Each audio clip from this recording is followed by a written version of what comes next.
Meanwhile, nearly 250 traveling nurses are expected to begin work here in Hawaii hospitals as soon as next week. KITV4's Aaron Coogan joined us live tonight with details on their arrival. Aaron. Mika, originally state hospital leaders expected support staff to start arriving today, but now that date has been postponed by a week as the request for additional federal funds remain up in the air.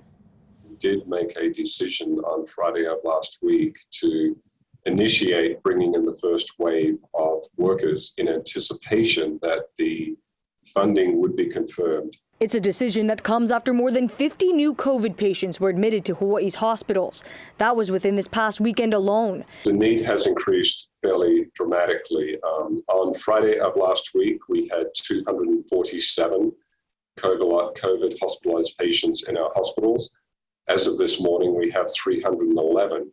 250 traveling nurses are now headed to the islands. They're expected to undergo training at the end of this week and start working the hospital floors as soon as next Monday. I'm at Maui Memorial. I know that they are in really desperate need for nurses. Of those incoming staff members is Minnesota resident Kayla Lyman. She's been a traveling nurse for the past 18 months, working in COVID units throughout the country. I've been working literally face-to-face with patients since the beginning.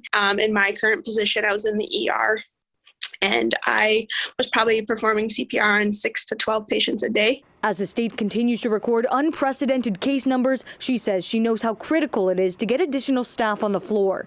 No stranger to working in overpopulated and understaffed facilities, she admits working as a traveling nurse takes a toll both mentally and physically.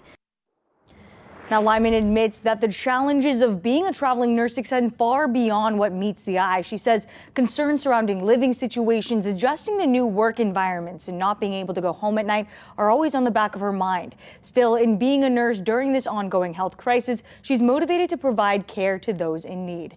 Aaron Coogan, KITV4 Island News.